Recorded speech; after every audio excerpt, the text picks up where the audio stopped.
So then at the deadline of the submission for questions, 5 had been received, and they will all be put in person, I believe, by the questioners. They are all on the same subject, so I will ask all the questions to be put and then invite Councillor McCrory to respond to them in a single reply. The first question is from Professor Mike Alder, who will be followed by Edward Bennett. Professor Alder, would you like to ask your question, please? Thank you very much, Madam Mayor. It's more of a statement than a question at this point in time. My name is Mike Alder. As many of you will know, I was the principal of what is now University College Writtle, and I hold a professorship from Essex University in rural environment, part of which particularly relates to rural planning. I am one of the objectors to the Longfield solar farm proposal, and I feel it's very important that Chelmsford City Council also takes this sort of stance. My reasoning is threefold, but first of all, can I say I am not against solar power. It has a part to play in the renewable contribution. 58% of our land is grade 3B, 4 or 5, and there's also a lot of brownfield sites and non-agricultural land where suitable provision can be made. Longfield is a site of grade 2 importance. That is best and most versatile land, and as such must be maintained, in my view, for food production. I don't know whether councillors realise, but by 10 years' time, we could well be importing more than 50% of our food as we gradually lose more and more valuable farmland, and on top of this, as our population grows. Given the time, I can certainly prove this point. Therefore, food security is absolutely vital for the UK and must feature in our policies, and as indeed it does by DEFRA and government policies recently published. On top of that, there is a biodiversity effect. Such sites could well have an adverse effect if they are put under solar panels. The evidence is very poor either way, and indeed it would be a mistake to grant approval when the outcome could in 10 years' time prove to be a biodiversity disaster. And finally, landscape. The east of Chelmsford is expanding rapidly, as you will all be aware, and I am greatly concerned that the landscape these people desire will be spoilt by this development. I therefore hope the City Council will take a strong view in opposing the scheme, which of course is only in the early stages, but I believe this is very, very important, not just for Chelmsford, but for many other schemes around the place. Thank you for listening to me. Thank you. Our next speaker will be Edward Bennett, and after that, Ruth Kelly. Edward, would you like to put your question? You are still on mute, I'm afraid. We can't hear you. How embarrassing, I do apologise. Right, 2 minutes starts from now. Right, thank you, Madam Mayor. Thank you for hearing me. I would like to present my 2 questions, also more in the form of statements. So actually this is going to reiterate something that Professor just mentioned, but I'm very concerned at the loss of 1,400 acres of high-grade agricultural land and the significant blow that this will represent to the local economy, not least the loss of employment and the loss of estate accommodation to the erstwhile agricultural workers, as well as severely damaging the food security of the entire nation. Natural England's own map of the area confirms that the majority of the site is grade 2 agricultural land, with some small areas of grade 3A. Therefore, it is all well and comfortably within what is considered to be best and most versatile BMV agricultural land. The 2020 UK wheat harvest was 4 million tonnes below our national consumption. Projects like this serve only to perpetuate and to exacerbate the growing problem of being unable to feed the nation, which of course has a growing population. My second point is also in relation to the Longfield site, and it is with regard to the battery sites in particular. I have grave concerns as to the proposed siting of these installations, not least due to their size and scale.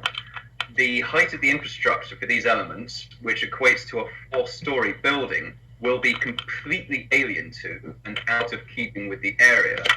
Moreover, the security of the site will make it absolutely off limits to wildlife, particularly larger mammals such as deer, which are particularly evident and active in the area of the contemplated site around Festard to Fuller Street. The human impact is of greater concern still. The constant hum of the batteries and the noise of the coolant fans will be a constant irritant to local residents upon whom this installation is imposed. However, my gravest concern is as to the safety of the battery site. It is well established that lithium-ion batteries are prone to runaway fires, which can cause explosions. Indeed, such fires at much smaller installations in the USA have led regulators over there to question the use of these batteries at all and to pause further developments, especially where they're close to habitation. Fires, including electrical fires, are a very real hazard, spreading quickly and becoming very large in a short time, with little or no warning even on the best monitored systems. To place these time bombs so close to residential property is grossly irresponsible. In the event of a fire, lithium-ion batteries emit a cloud of highly toxic hydrogen fluoride, which can spread at dangerously high levels at distances of 1 to 2 miles, enveloping the local area. Hydrogen fluoride passes easily and quickly through human skin and into the cellular tissues of the body, damaging cells and preventing them from functioning properly. The gas, even at low levels, can irritate the eyes, nose, and respiratory tract. Breathing in hydrogen fluoride at high levels can cause death from an irregular heartbeat and from fluid building up in the lungs. Mr. Pulmonary You've overrun your time, I'm afraid. Would you like to just briefly wrap up? Well, I will cut to the chase then. This can cause death, blindness, total destruction of the eye, and destruction of the lungs. Proposing this site in the midst of a residential area is, to my mind, positively barbaric. Thank you, Lady Mayor. Thank you very much. Thank you. Our next speaker is Ruth Kelly, who will be followed by David Kelly. Ruth, would you like to ask your question? Thank you, Madam Mayor. My question again is about the Longfield solar farm, and as we've already heard, it is a proposed development that is planned to take up to 1,400 acres of agricultural land and become the largest solar farm in the UK. My question to the council members is, do they consider this to be the appropriate site for a development such as this and of this size? I am not against renewable energy, but would it not be more appropriate to use brownfield sites and rooftops? With that in mind, do the council have any requirements for developers of new builds such as Bewley Park and the housing at Boreham to have ground source pumps and solar panels on their rooftops? My second question is to do with the revenue. What is the projected annual revenue income from rates, and what SIL payments or equivalent charges are applicable to this development? Thank you very much, Madam Mayor. Thank you. Our next speaker is David Kelly, and followed finally by Hannah Bennett. David, would you like to ask your question? I will. I'm just trying to get video, Madam Mayor. I don't think I can. Thank you, Madam Mayor, for allowing us to speak.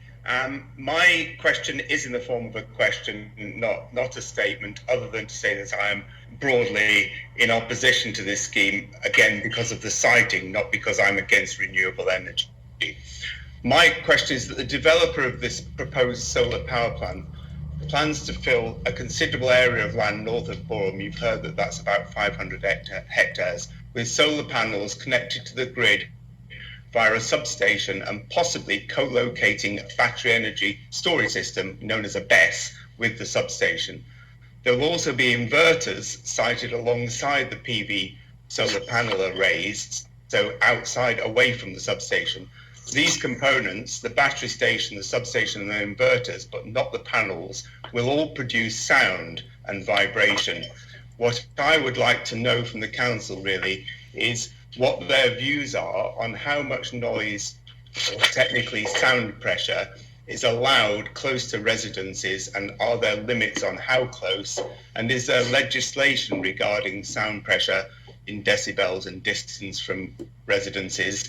The developers could not answer these questions, and the developers also could not answer the questions of, are the long-term risks of physical and mental health from such exposure known, and are they taken into account by planning authorities when planning electrical facilities such as this are granted or denied?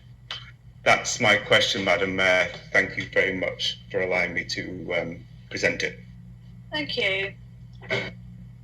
Hannah Bennett, would you like to ask your question? Thank you, Madam Mayor. Just to begin, I agree with everyone's comments so far, and I won't go into any further details on those, although my concerns are the same. My question relates to the proposed access for the site. Myself, and I know many other local residents, are deeply concerned by the prospect of the hugely increased HGV traffic to access the site, which is along Boreham Road, which is a protected rural lane. The developers suggest a 3-year build and suggest 40 to 50 additional HGVs a day going up and down Boreham Road. This will heavily degrade road services, potentially damage listed buildings along the roadsides, increase noise, harm and congestion to residents and other users of the road, and inevitably result in more accidents and potentially deaths on the road. When we've spoken to Longfield about this, they suggested that they will widen the road, as at the moment in a lot of places it's only 1 car wide.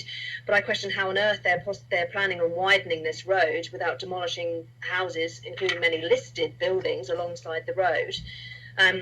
So I would just like to know what Chelmsford Council's view is on the proposed access site, whether they will be doing anything regarding the potentially dangerous access roads, and whether they agree that Longfield can widen these roads.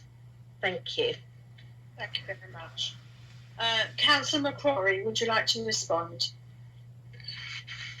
Yes, thank you very much, Madam Mayor. And if I may thank the members of the public who've taken the time to prepare and to lodge their questions on this very sensitive issue.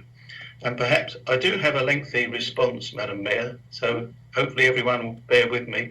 But I should just say at the outset that this is at the very early initial stages, and we're not in a position to actually respond yet, and I'll cover that point later on. So just to be clear, the City Council has been consulted along with Braintree District Council, as the site in question straddles the boundary between both authorities, on the proposal of the solar farm as part of the non-statutory consultation.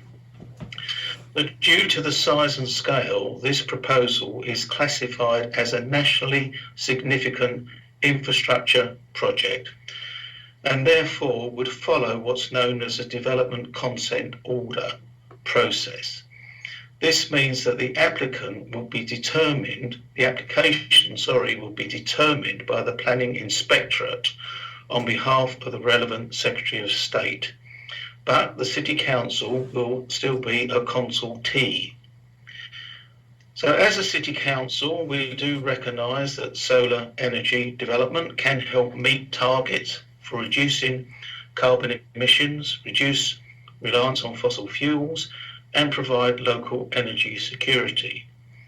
They can also allow farmers and landowners to diversify and support local employment opportunities. As such, the City Council supports the principle of renewable energy production, provided there are no significant environmental impacts that cannot be appropriately managed through the planning application process. There is very limited detailed information regarding the environmental impact at this stage, and further information is needed from detailed studies ahead of any judgment being made by the City Council. So we have put forward a response to the non-statutory consultation, which followed discussions at Chelmsford Policy Board just recently on the 3rd of December. And the City Council's response set out a number of points for further consideration. And this includes the use of agricultural land, which has been mentioned, for such development, which has been highlighted in these questions. The agricultural land classification provides a method for assessing the quality of agricultural land and notes the best and most versatile land as defined as grades 1, 2 and 3A. And within the Chelmsford area, the proposed site includes predominantly grade 2 agricultural land and some grade 3 land within the site boundary, covered by the Environmental Impact Assessment Scoping Report. The City Council's response recognises that land of such quality is an important area for food production, and by replacing the agricultural land available, increases the reliance on importation of food, with subsequent environmental impacts such as increased carbon emissions.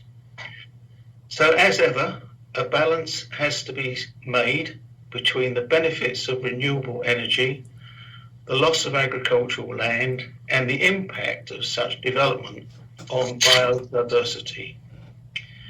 It has been requested that the proposal should assess the detailed agricultural land classification of this site and seek to minimise the loss of the best and most versatile agricultural land and ensure there is no long-term impact on the land once the site is decommissioned.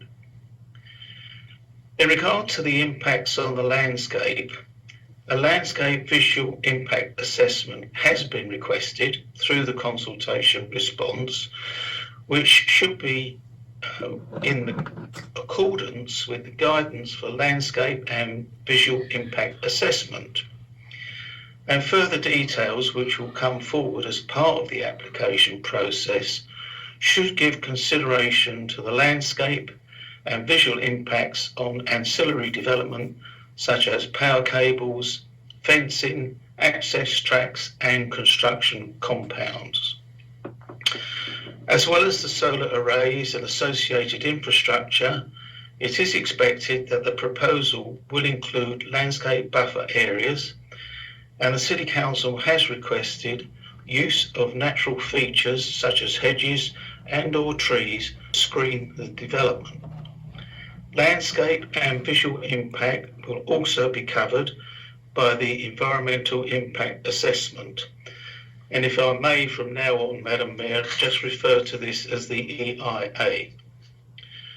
More information about the impact on the flora and fauna and consequently the visual and ecological mitigation has also been requested. There are a number of local environmental features that would need careful consideration, and any proposal should take into account the impact upon the natural environment and connecting wildlife habitats. The City Council recognises that retaining existing site features such as existing hedgerows and ecological features is crucial to maintain landscape character and support biodiversity, which should include a significant net gain. It should be recognised that this is the first non-statutory consultation and limited information is provided. The City Council has also been consulted on the EIA scoping report and a separate response provided. The City Council and stakeholders will have further opportunities to review detailed information during the planning process. The consultation response also comments on the traffic impacts and requests that information needs to demonstrate impact on the local highway network and that site access is able to accommodate the type and number of vehicle movements during the construction and operation of the site. Any noise and vibration impacts will also be addressed through the assessment process of the EIA, and human health will also be covered within technical aspects of the EIA. It is noted, and I stress this, that the proposal is still at the early design stages, and as such, some elements such as location of battery storage facilities and their design have not been finalised. Any design considerations such as security and safety technology will be used. Fencing and scale of associated supporting infrastructure will be detailed and more information provided following completion of further survey work, including the oft mentioned EIA. There would be no SIL community infrastructure liability for a solar farm, as SIL is only chargeable on new building floor space, which does not include plant building. The solar farm would not create new floor space. In Chelmsford, we only charge on residential and retail development in any event. Policies included within the adopted Chelmsford local plan encourage sustainable development and include measures to promote renewable and low carbon energy developments, water and energy efficiency such as insulation, living walls, roofs, passive solar design, tree planting, sustainable drainage systems, and providing resilient ecological networks. Policy DM25, Sustainable Buildings, expects all new dwellings and non-residential buildings to incorporate sustainable design features to reduce carbon dioxide and nitrogen dioxide emission and the use of natural resources. So, as I said, Madam Mayor, it's a rather lengthy response, but it is a huge subject and it is highly controversial in the local area and the wider area. And we will no doubt revisit this matter as and when we receive further detailed information which we have requested. And as this is just one of 5 which are currently with the planning department, no doubt we will visit the whole subject on many occasions in the future. So thank you very much, Madam Mayor.